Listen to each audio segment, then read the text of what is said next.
حضرت سیدنا عمر فاروق رضی اللہ تعالیٰ عنہ کو 26 ذی الحج کو زخم لگا تھا، قاتلانہ حملہ آپ پر کیا گیا تھا، اور یکم محرم الحرام کو اسلام کے اس بطل جلیل، اس قائد، اس لیڈر اور دنیائے اسلام پر اپنی سیرت کے انمٹ نقوش چھوڑنے والے اس خوبصورت انسان نے دنیا سے پردہ فرمایا۔ حضرت عمر فاروق رضی اللہ تعالیٰ عنہ ان لوگوں میں سے ہیں جو ابن الوقت نہیں ہوتے، ابو الوقت ہوتے ہیں، جو وقت کے مطابق نہیں بدلتے بلکہ وقت کو اپنے مطابق بدل دیا کرتے ہیں۔ یہ وہ لوگ تھے کہ دین ان کا اڑنا بچھونا تھا، ان کا چلنا پھرنا دین تھا اور رونا دین تھا۔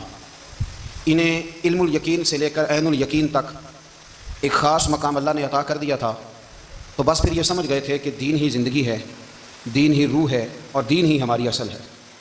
نبی کریم صلی اللہ تعالیٰ علیہ وسلم نے فرمایا کہ میں نے خواب دیکھا ہے، کچھ لوگوں کو میں نے قمیضیں پہنے ہوئے دیکھا، کچھ کی قمیضیں ناف تک تھیں، کچھ کی پیٹ تک تھیں اور کچھ کی گھٹنوں تک تھیں۔ عمر میں نے تمہیں بھی دیکھا ہے، تمہاری قمیض تو پیروں سے ٹکرا رہی تھی۔ تو حضرت عمر کہنے لگے حضور خواب کوئی دیکھتا ہے، تعبیر کوئی بتاتا ہے، پر یہاں کمال یہ ہے کہ خواب بھی آپ نے بتایا ہے، تعبیر بھی آپ ہی بتائیں گے۔ حضور پھر بتا دیں اس خواب کی تعبیر کیا ہے؟ تو حضور نے فرمایا تعبیر یہ ہے کہ کسی کا دین ناف تک، کسی کا گھٹنوں تک، کسی کا پیٹ تک، اور عمر تو سارا ہی دین میں لپٹا ہوا ہے، تو سارا ہی دیندار ہے، سارا ہی۔ حضرت عمر فاروق رضی اللہ تعالیٰ عنہ آئیڈیل ہیں، ایک ہیرو ہیں۔ ان کی زندگی کے درجنوں پہلو ہیں، ہر سال ہم ایک پہلو بیان کر دیتے ہیں، کبھی عدل و انصاف پہ بات کر لیتے ہیں، کبھی نظام حکومت پر۔ آج بھی ہماری گفتگو کا عنوان رہے گا، پر حضرت عمر کا مرتبہ اور مقام یہ ہے کہ نبی کریم علیہ السلام نے فرمایا کہ جبریل امین 950 سال میرے عمر کی شان بیان کریں تو عمر کی شان ختم نہیں ہوتی۔ 950 سال اگر حضرت جبریل بھی بیان کریں تو یہ مقام ہے سیدنا فاروق اعظم کا۔ اللہ تبارک و تعالیٰ نے جس طرح سارے نبیوں میں شان حضور کو عطا فرمائی، اسی طرح تمام نبیوں کے حواریوں میں سب سے زیادہ شان حضور کے غلاموں کو عطا فرمائی۔ قرآن مجید میں اللہ کریم نے فرمایا یا ایھا الذین آمنوا قوا انفسکم واہلیکم نارا، فرمایا اے ایمان والو خود بھی جہنم کی آگ سے بچو اور اپنے گھر والوں کو بھی دوزخ کی آگ سے بچاؤ۔ خود بھی بچو اور اپنے گھر والوں کو بھی۔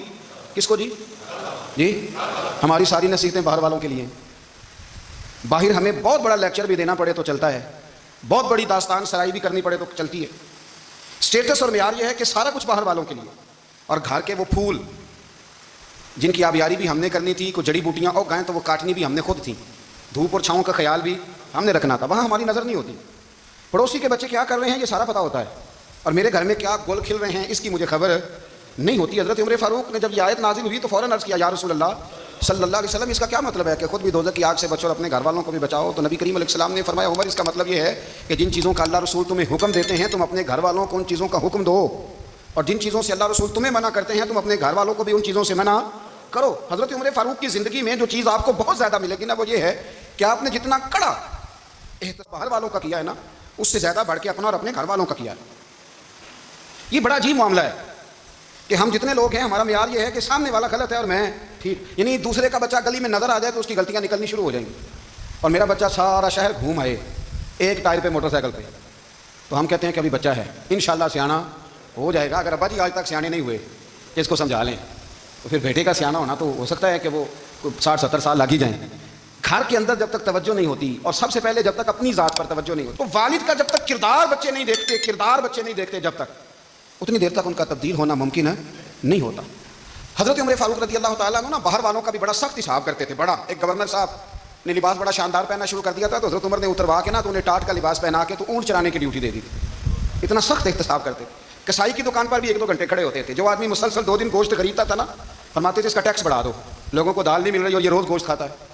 حضرت فاروق اعظم اس کو جزیہ کہا جاتا تھا یا کچھ اور معاملات ہوتے تو بڑھا دیتے تھے۔ مسلسل 2 دن آدمی گوشت کھاتا تھا، فرماتے تھے مدینے میں غربت ہے، اگر یہ والا نظام تم کرو گے تو غریب لوگ کس کی طرف دیکھیں گے۔ لیکن اس سے زیادہ بڑھ کر جو ان کی زندگی کا معیار اور سٹیٹس تھا وہ یہ تھا کہ اپنے گھر کا خاص خیال رکھتے، خاص توجہ کرتے۔ ملک شام سے اور ایران سے کچھ لوگ آپ کی خدمت میں آئے تو وہاں سے کچھ کنیزیں بھی آئیں، ان کے بادشاہ پیغام لے کے۔ شاہ ایران کی کنیز کو ملکہ نے کہا کہ نا حضرت عمر کی زوجہ کو دیکھ کے آنا ذرا کس طرح کی۔ ہمارے ملک میں کیا کہتے ہیں خاتون اول، جی خاتون، باقی سارے دونوں میں خاتون، ذرا خاتون اول کو دیکھ کے آنا۔ تو وہ جب آئی نا گھر میں ملنے تو کہا کہ مجھے میری ملکہ نے کہا تھا کہ عمر کی زوجہ سے اہلیہ سے ملاقات کر کے آنا۔ تو حضرت عمر کی اہلیہ نے نا ایک جوڑا کپڑوں کا دے دیا ملکہ کے لیے اور ایک خوشبو کی شیشی دے دی۔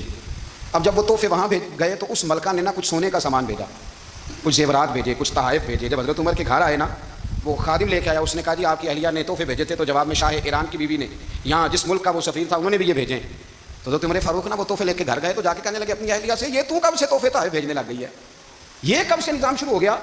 تو کہ حضور تحفہ دینا لینا تو ٹھیک ہے, سنت ہے, محبت بڑھتی ہے, تو یہ کوئی قباحت نہیں, اور میں نے اپنی ذاتی استعمال کے لیے جو چیزیں رکھی تھی وہ میں نے دی ہیں. تو حضرت عمر فاروق رضی اللہ تعالیٰ عنہ فرمانے لگے ہم نے کسی ملک کے ساتھ اور اس کے بادشاہ کے ساتھ ذاتی تعلق نہیں بنانا, تعلق جو بھی بنے گا رسول اللہ کے دین کی برکت سے بنے گا, ذاتی رشتے نہیں ہم نے قائم کرنے, ذاتی